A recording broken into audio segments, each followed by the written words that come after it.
Si los nazis hubieran ganado la Segunda Guerra Mundial, el mundo como lo conocemos hoy no sería ni la sombra de lo que es. El Holocausto, que en su momento ya había acabado con millones de vidas, probablemente se habría extendido aún más y sin lugar a dudas la ideología nazi, que se basaba en la superioridad de la raza aria, habría impuesto un nuevo orden mundial. Todo esto es mera especulación. Nunca se sabrá cuál habría sido el rumbo tomado por Hitler, solo podemos especular con base en sus hechos plasmados en la historia. No obstante, la victoria de los aliados evitó este escenario en el cual nos habríamos envuelto y permitió la reconstrucción de Europa, estableciendo un orden mundial que hasta el día de hoy es basado en los principios de la democracia y los derechos humanos. Origen del conflicto.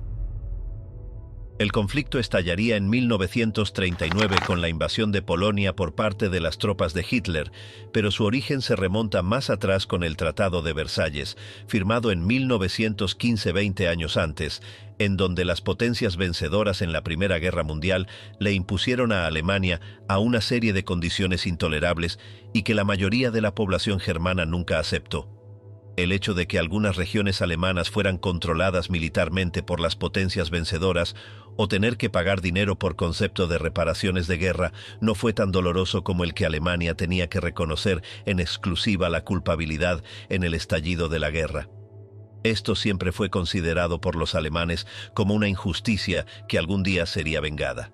De modo que la obligación que tenían los alemanes al pago de las reparaciones de guerra impidió que el país se pudiera consolidar económicamente hablando.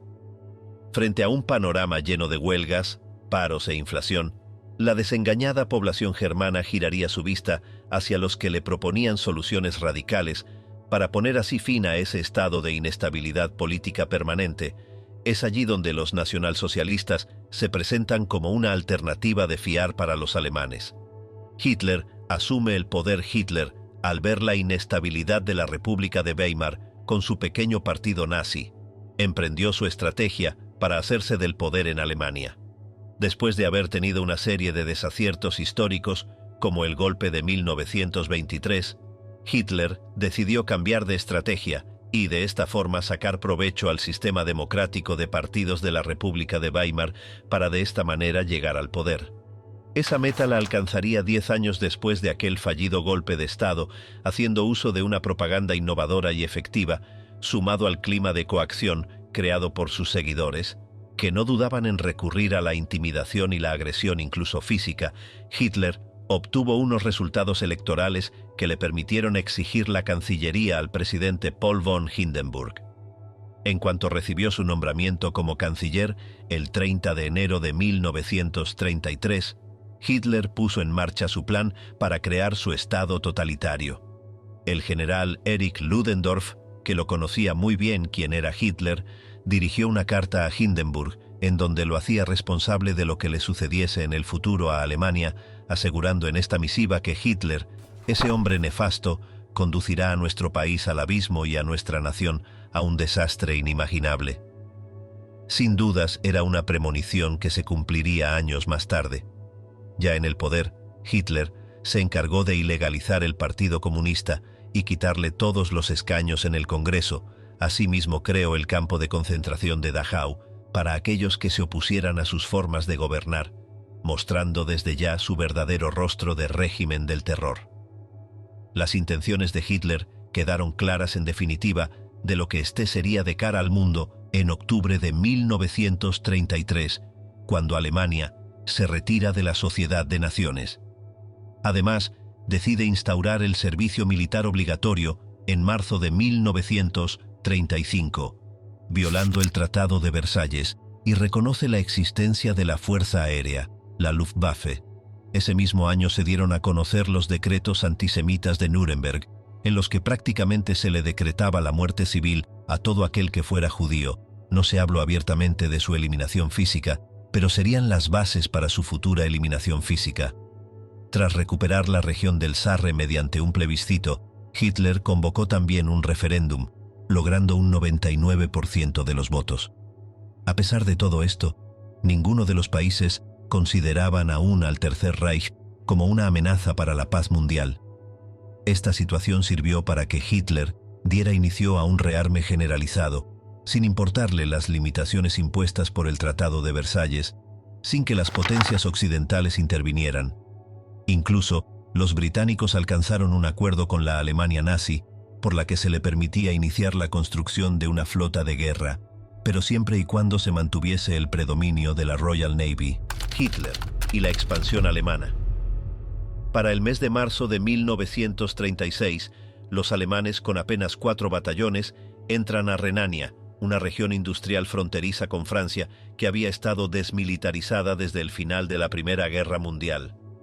Hitler tuvo éxito y pudo sorprendentemente invadir la zona y de esta forma apuntarse un nuevo tanto ante la población germana, que veía con satisfacción cómo el Führer iba vengando todas las humillaciones impuestas por el Tratado de Versalles. En septiembre de 1938, Hitler, con sus ansias de poder, reclamaría la anexión de la región checoslovaca de los Sudetes, porque según él, la mayoría de sus habitantes eran de origen alemán. El pequeño país, que tenía para ese momento una importante industria bélica y un ejército listo para entrar en guerra, prefirió pedir consejo a Francia y Gran Bretaña para pedir auxilio ante las amenazas alemanas. No obstante, estas dos potencias, en lugar de garantizar su independencia, intentaron convencer a los checos para que se mostraran razonables, a fin de evitar una escalada de tensión en Europa. Pero cuando las potencias occidentales comprendieron que Hitler estaba dispuesto a llegar a la guerra para conseguir lo que se había propuesto, decidieron reunirse con el dictador alemán y aceptaron el ofrecimiento de Mussolini para jugar el papel de mediador. La noche del 29 al 30 de septiembre de 1938, sin duda se consumó en Múnich la claudicación de las potencias democráticas ante las ambiciones de Hitler. Mientras al representante de Checoslovaquia se le impedía estar presente en la sala de negociaciones, se decidió desmembrar este país para aplacar a Hitler, por lo que el 1 de octubre de ese año, las tropas alemanas irrumpirían en territorio checoslovaco en cumplimiento de los acuerdos del Pacto de Múnich, apoderándose así de la región de los Sudetes, y de esta forma reafirma su postura expansionista el Tercer Reich. Inicio de la Segunda Guerra Mundial. Una vez iniciada su vorágine por los territorios, Hitler no daría marcha atrás y se enfocaría ahora en Polonia, específicamente en la antigua ciudad germana de Danzig, que pasó a ser territorio polaco desde el final de la Primera Guerra Mundial, era el motivo de conflicto presentado por Alemania para seguir avanzando en su expansión territorial. Danzig se encontraba en un corredor que unía el centro de Polonia con el mar Báltico, partiendo el territorio prusiano en dos. De modo que el dictador alemán deseaba aprovechar las afrentas surgidas del Tratado de Versalles para justificar sus acciones, y Danzig era la excusa perfecta, puesto que le daría más fuerza a Hitler frente al pueblo alemán y así reafirmar su liderazgo. El 26 de marzo de 1939 exigió, por tanto, la entrega de Danzig, pero en este caso los polacos, al tener muy presente lo que le había ocurrido a los checos, consiguieron una garantía de ayuda de Gran Bretaña, a la que luego se sumó Francia. Hitler también movió hábilmente sus piezas. El 22 de mayo de 1939 firmó con Mussolini el Pacto de Acero, por el que ambas naciones se comprometían a ayudarse mutuamente en el tablero europeo, y de esta forma se estaban ya perfilando alianzas para lo que sería el inicio de un futuro conflicto. Una vez conseguido este objetivo, Hitler continúa con su estrategia y, para sorpresa y de todos, pero en especial para los partidos comunistas europeos, el 23 de agosto de 1939 se firmaba en el Kremlin un pacto entre la Alemania nazi y la Rusia soviética que era en realidad un acuerdo de colaboración que se mantendría literalmente hasta la misma madrugada en que Hitler lanzaría sus tropas contra la URSS, el 22 de junio de 1941. No obstante, aún habría tiempo para jugar una última carta diplomática, aunque, de cara al exterior, la pretensión de Hitler era tan solo de retornar Danzig al territorio del Reich. Su verdadera intención era adueñarse de Polonia, pero para ello debía neutralizar antes a la Unión Soviética, para que no interpretase la invasión como una amenaza a sus fronteras, y para ello nada mejor que ofrecer a los soviéticos una parte de ese país. Aún había otra derivada. El hipotético pacto germano-soviético debía servir para sacar a Gran Bretaña del tablero. El gobierno de Londres había expresado garantías al de Varsovia de acudir en su ayuda en caso de un ataque alemán, pero la posibilidad de tener que enfrentarse también a los rusos en caso de cumplir con la promesa debía, necesariamente, enfriar ese propósito. Hitler sabía que Stalin no se le podía engañar del mismo modo que había hecho en Múnich con Daladier. En abril de 1939, Hitler inició el acercamiento a la Unión Soviética, aunque ya desde enero de ese año se habían comenzado a tender puentes entre Berlín y Moscú. El embajador alemán en la capital rusa comunicó a los soviéticos que Hitler estaba dispuesto a negociar un acuerdo que implicase un reparto de influencias en el este de Europa. El 3 de mayo, Stalin decidió sustituir a su ministro de Asuntos Exteriores, Litvinov, partidario de una política europea de paz y de un acuerdo con británicos y franceses, por Vyacheslav Molotov. El nuevo ministro era un ruso de ascendencia finlandesa, llamado Skrjavin, pero que había cambiado su nombre por el proletario apodo de Molotov. Ribbentrop y Molotov serían los encargados de firmar el pacto entre sus respectivos países el 23 de agosto de 1939 en el Kremlin, en presencia de Stalin. La reunión finalizó, como no podía ser de otro modo, con los correspondientes e inacabables brindis a los que están acostumbrados los rusos. Nuevamente, a este movimiento de Hitler no se le dio la importancia que merecía. Por ejemplo, los franceses, con Édouard Daladier como jefe de gobierno, creían tener el mejor ejército de tierra en el mundo y confiaban plenamente en su general en jefe Maurice Gamelin para hacer frente a cualquier eventualidad. Y los británicos, con su primer ministro Neville Chamberlain, seguían confiando todavía en que Hitler no llevaría a Europa a la guerra. El único que advirtió entonces de los peligros de ese entendimiento entre los dos imperios totalitarios fue Winston Churchill. Entonces conocido este movimiento ejecutado por Hitler, el ministro de propaganda alemán, Joseph Goebbels, se empleó a fondo para efectuar un giro total en el tratamiento que habían dado a las informaciones relativas a la Unión Soviética. Joseph Goebbels era un político alemán, con una sólida formación académica, pero después de fracasar en el periodismo y la literatura, desempeñó el cargo de jefe de propaganda del partido en 1928 y el de ministro de propaganda de 1933 hasta su muerte. Fue un auténtico maestro de la mentira y la manipulación. Una de sus más célebres aportaciones es la afirmación: una mentira repetida 100 veces se convierte en una verdad. Es por ello que, si hasta la fecha el bolchevismo, junto al judaísmo, era el responsable de todos los males que amenazaban a Alemania, desde aquel 23 de agosto de 1939, la Rusia de Stalin dejaría de ser satanizada por la prensa, firmemente controlada por Goebbels.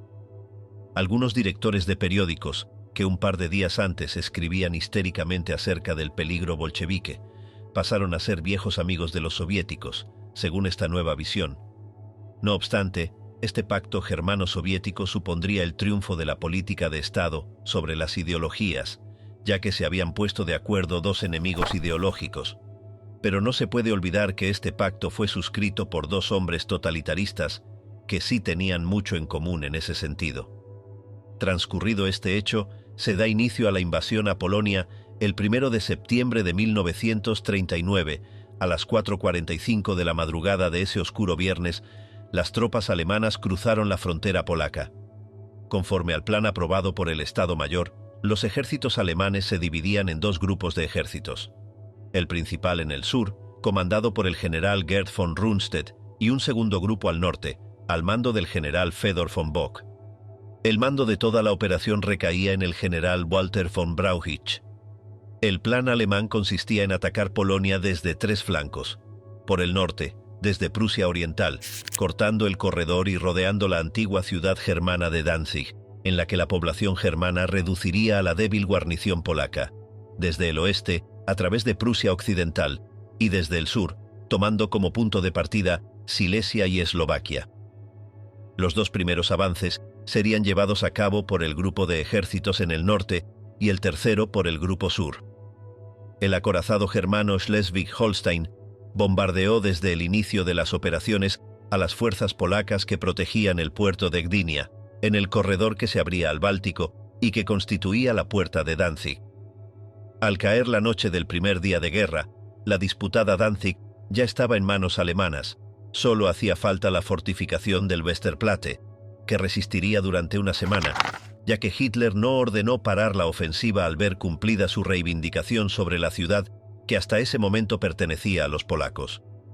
Desde el primer momento, se vio claramente que la diferencia entre ambos ejércitos era abismal.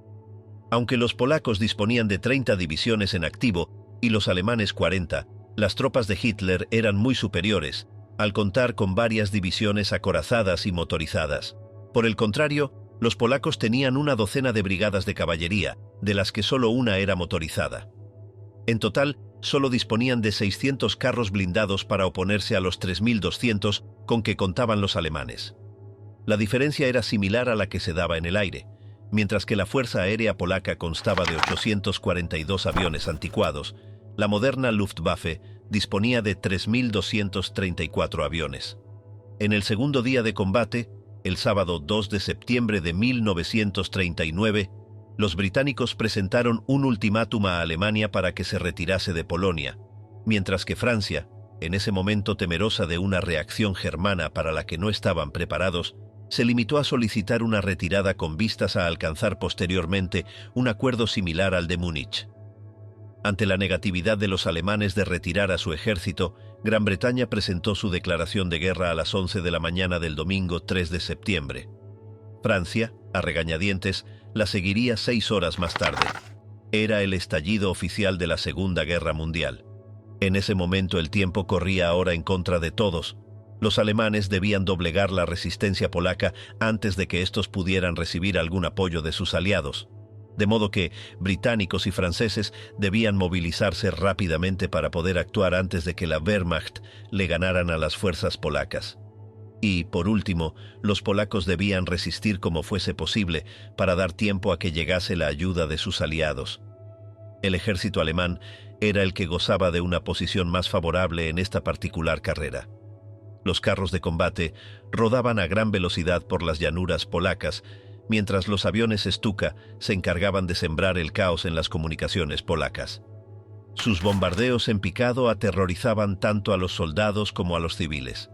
En el momento de iniciar el descenso, se ponía en marcha automáticamente una sirena, cuyo penetrante sonido era una muerte inminente. En menos de una semana, las tropas alemanas ya amenazaban Varsovia. El día 6 de septiembre ya había caído Cracovia, y ahora era la capital la que debía enfrentarse al ejército alemán. El día 8 se cerró el cerco sobre Varsovia, y al día siguiente dio comienzo la batalla definitiva. Los polacos intentaron pasar al contraataque en Poznan para aligerar la presión sobre la capital. Esta maniobra culminó con cierto éxito, lo que hizo anidar en el gobierno polaco la idea de que Varsovia pudiera resistir. Sin embargo, no fue así. El 17 de septiembre, el ejército soviético cruzó la frontera oriental polaca. Los polacos no disponían allí de fuerzas organizadas para proteger la frontera, y los rusos avanzaron casi sin oposición, sufriendo tan solo 700 bajas. Stalin acudió así a tomar la parte del que le corresponde de Polonia, tal y como había acordado con los alemanes en el pacto secreto firmado el 23 de agosto. La excusa del gobierno soviético para invadir la parte oriental de Polonia fue que actuaba para proteger a los ucranianos y bielorrusos que vivían en esas regiones, debido al colapso de la administración polaca tras la invasión germana. Según los soviéticos, dicha administración no podía ya garantizar la seguridad de sus ciudadanos. El Ejército Rojo alcanzó rápidamente sus objetivos, debido a su gran superioridad y al desplazamiento de las fuerzas polacas al oeste para hacer frente al ataque con el frente abierto con los alemanes. Entre 230.000 y 950.000 soldados polacos fueron hechos prisioneros de guerra. El gobierno de Moscú se anexionó el nuevo territorio, poniéndolo bajo su control y declarando que los ciudadanos polacos de la zona anexionada, más de 13 millones de personas, pasaban a ser ciudadanos soviéticos. Al día siguiente del ataque, el 18 de septiembre, el gobierno polaco huyó a Rumanía. El último escollo por resolver que le quedaba a las tropas de Hitler para alcanzar su objetivo de apoderarse de Polonia era la toma de Varsovia, que estaba bien defendida por un cinturón de fortificaciones. La capital polaca soportó heroicamente los salvajes bombardeos de la Luftwaffe durante 9 días más. Pero el 27 de septiembre comenzaron a verse banderas blancas en las ventanas. Varsovia se vio obligada a rendirse. El 28 cayó la ciudad de Thorn, el último reducto de la resistencia polaca. Ese día se firmó el acta de capitulación. La campaña de Polonia solo duró 28 días y durante ese tiempo se habían perdido más de 150.000 vidas polacas, entre soldados y víctimas civiles de los bombardeos. Por su parte, Gran Bretaña y Francia en guerra con Alemania. Al igual que había ocurrido al inicio de la Primera Guerra Mundial, los primeros éxitos sonrieron exclusivamente a los alemanes. El mismo domingo 3 de septiembre, el día de la declaración de guerra a Alemania, el submarino U-30 hundía el vapor británico Athenia, causando la muerte de 1.900 pasajeros, presumiblemente al confundirlo con un mercante corsario. Hitler ahora tenía su mente centrada en el siguiente paso a dar en su proyecto de extender la hegemonía germana a todo el continente. Estaba decidido a lanzar una ofensiva en el oeste con el objetivo de llegar a París y lograr así lo que los ejércitos del Kaiser no lograron en 1914, cuando fueron detenidos en la batalla del Marne, en su avance sobre la capital francesa. La fecha elegida para el inicio de la campaña en el oeste sería el 17 de enero de 1940. Pese a que sus generales consideraban que el invierno no era la mejor época para desplegar un ataque generalizado, Hitler tenía prisa por derrotar a Francia. Él sabía que la capacidad militar de su enemigo era superior, pero la pesada máquina militar gala requería de mucho tiempo para ponerse en marcha. En cambio, la Wehrmacht era mucho más ágil y estaba ya bien engrasada, como había demostrado en Polonia, por lo que era necesario actuar lo más rápido posible para aprovechar así esa ventaja. Pero un hecho casual hizo que se trastocasen todos los planes del Führer. Una semana antes de la invasión prevista, un avión Messerschmitt Bf-109 volaba cerca de la frontera belga. A bordo, 2 oficiales se trasladaban a Colonia con los planes de la ofensiva ultrasecretos y tuvieron que aterrizar emergencia en suelo belga, y el ejército belga logró conocer estos planes, por lo que Hitler tuvo que posponer la invasión a Francia hasta la primavera. Mientras Hitler veía con preocupación lo que pasaba en el oeste debido a la revelación de sus planes, en el este un pequeño ejército resistía heroicamente las embestidas del gigante soviético. Una vez descuartizada y repartida Polonia, los rusos quisieron seguir añadiendo territorios a la Unión Soviética. Estonia, Letonia y Lituania ya habían sido anexionadas, en cumplimiento del acuerdo secreto con los nazis. Envalentonado por estos éxitos conseguidos con tan poco esfuerzo, Stalin fijó su vista en la orgullosa Finlandia, siempre celosa de su independencia. Con el fin de asegurar y ampliar su salida al Báltico, una delegación finlandesa fue llamada al Kremlin el 14 de octubre de 1939 para negociar una modificación de fronteras favorable a los rusos. La frontera debía moverse 25 kilómetros atrás desde Leningrado, y además los finlandeses debían permitir el establecimiento de una base naval soviética en la península de Janko. A cambio, Moscú ofrecía un área en Karelia el doble de extensa, pero de mucha menor importancia económica y estratégica. Tras un mes de interminables sesiones en las que las compensaciones se alternaban con las amenazas, la propuesta fue definitivamente rechazada por los diplomáticos fineses. El 26 de noviembre, los rusos montaron un teatro. La artillería soviética atacó varias áreas cerca de la aldea rusa de Mainila, anunciando luego que el ataque había sido por parte de los finlandeses, en donde resultaron varios soldados soviéticos muertos. Los soviéticos, apoyados en esta estratagema, demandaron de nuevo a Finlandia que sus tropas se replegasen 25 kilómetros desde su frontera y que pidiera disculpas por el incidente. Finlandia negó estar involucrada en este evento y rehusó pedir disculpas. La Unión Soviética declaró entonces que el pacto de no agresión de 1934 dejaba de estar vigente. Sin previa declaración de guerra, el Ejército Rojo atacó Finlandia el 30 de noviembre de 1939. Daba comienzo así la llamada Guerra de Invierno.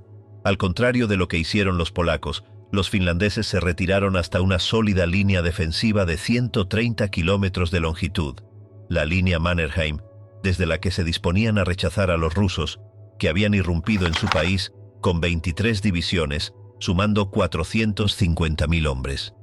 En la estrecha franja de territorio finés ocupado se estableció el 1 de diciembre un gobierno títere de los soviéticos, con Otto Kuusinen como jefe del nuevo Estado, la República Democrática de Finlandia. Por otra parte, el ataque soviético a Finlandia había centrado la atención de las potencias en conflicto sobre el escenario escandinavo. Aunque Hitler prefería volcar todos sus esfuerzos en la inminente campaña en el oeste con Francia, Noruega se estaba perfilando como la siguiente fuente de fricciones, ya que para alimentar su industria de guerra, los alemanes necesitaban del mineral de hierro sueco. Además, para que su flota de guerra pudiera salir al Mar del Norte y al Atlántico era fundamental que las rutas que pasaban cerca de las costas noruegas permaneciesen despejadas. Mientras Noruega se mantuvo estrictamente como un país neutral, los alemanes disfrutaron de estas ventajas. Pero estaba claro que, si Noruega caía en la órbita de los aliados, Alemania se vería muy perjudicada.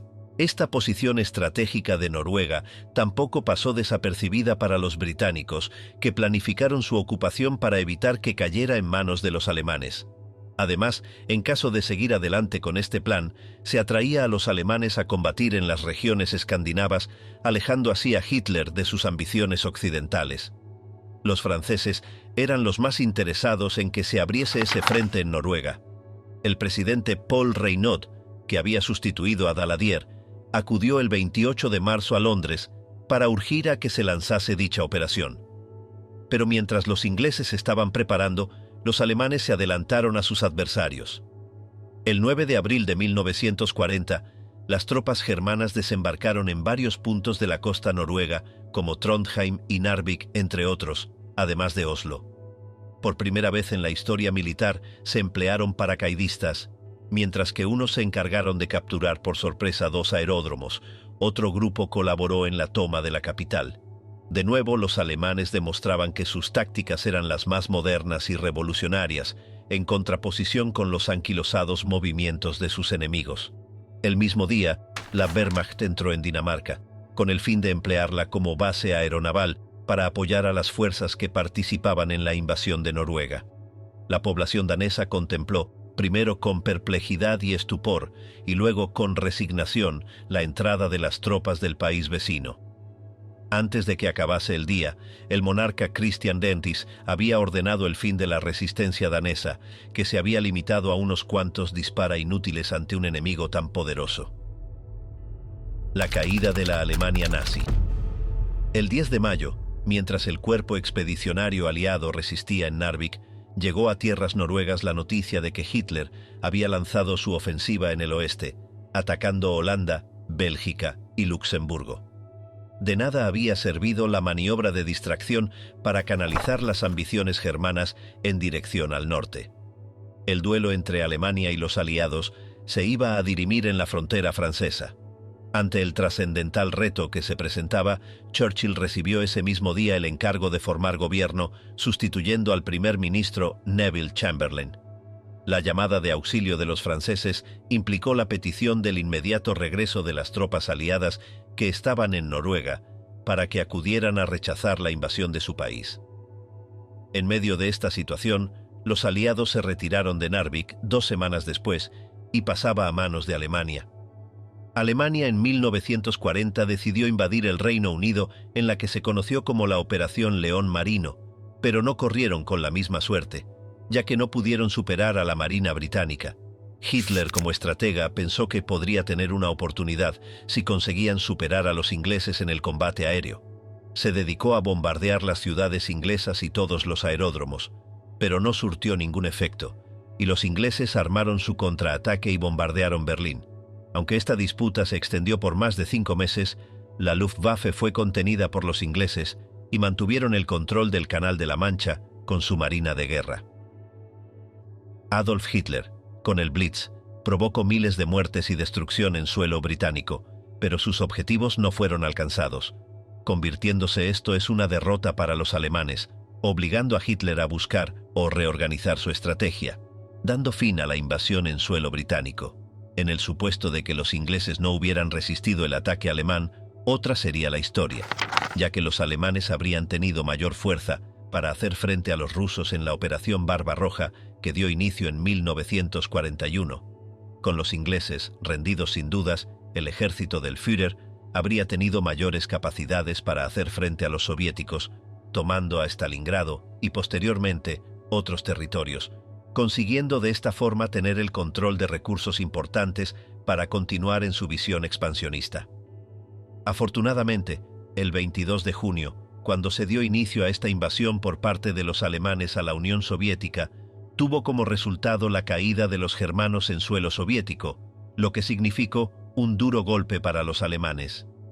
Desde ese momento se dio inicio a la caída del imperio expansionista de Hitler, teniendo como fin con la toma de Berlín y su entrega a las fuerzas aliadas el 2 de mayo de 1945. El antisemitismo. Si Francia y Gran Bretaña eran en último término responsables por inacción del ascenso de Hitler, el pueblo germano también lo era en no menor medida. La mayoría de los alemanes asistió con indiferencia a la persecución a la que de inmediato fueron sometidos los ciudadanos de origen judío, médicos, profesores o funcionarios que hasta ese momento habían ejercido su profesión con normalidad. Se encontraban de repente con la imposibilidad de seguir trabajando. Lo mismo les ocurría a los comerciantes hebreos, obligados a cerrar sus tiendas ante la mirada esquiva del resto de alemanes, que no reaccionaron ante los abusos del régimen nazi, pensando que la locura que ellos permitían no les acabaría afectando a ellos. Sin lugar a dudas, la guerra convirtió el Holocausto en una posibilidad real. Las victorias de la Wehrmacht pusieron por primera vez a millones de judíos bajo control directo del poder alemán, y Hitler encargó la tarea en las SS, que para ese momento estaban dirigidas por Heinrich Himmler y su subordinado, Reinhard Heydrich. Su fin era el de aniquilarlos a sangre fría. Ya en 1939 se había dado inicio al llamado Programa de Eutanasia, que dependía directamente de Hitler y de la Cancillería del Führer, y estaba destinado a eliminar a alemanes que fueron considerados no aptos para vivir, porque eran física o mentalmente anormales. Dicho programa resultó ser un campo de pruebas para la solución final a fines del mismo año 1941. El personal, la infraestructura y la experiencia de matar con gas venenoso fueron trasladados a los campos de exterminio de Polonia, con el fin de emplearlos contra los judíos. Las matanzas masivas, optimizadas e industrializadas que se llevaron a cabo en campos de exterminio como Auschwitz y Treblinka constituyeron una completa novedad en la historial. Ahora bien, en Rusia, Europa Oriental y los Balcanes, los alemanes y quienes los ayudaban también asesinaron a millones de judíos empleando métodos más primitivos y arcaicos. Los Einsatzgruppen y los batallones de policía se dedicaron a dar caza a los judíos y a ejecutarlos en horripilantes matanzas en fosas, bosques, barrancos y trincheras. Las poblaciones rusa, polaca, serbia y ucraniana, si bien no estaban condenadas al asesinato en masa sistemático, también sufrieron enormes pérdidas, y 3 millones de prisioneros de guerra soviéticos murieron durante su cautividad en manos de los alemanes. De modo que, si Hitler hubiera conseguido avanzar en su limpieza étnica, el pueblo judío habría sido exterminado de toda Europa y estarían destinados a vivir aislados en campos de concentración, donde estarían forzados a trabajar como mano de obra barata para los intereses de Hitler. Entre 1941 y 1944, las autoridades alemanas deportaron a cerca de 3 millones de judíos procedentes de Alemania, de los territorios ocupados y de los países de algunos de sus aliados del eje a centros de exterminio, y los asesinaron utilizando cámaras de gas construidas para tan infame fin.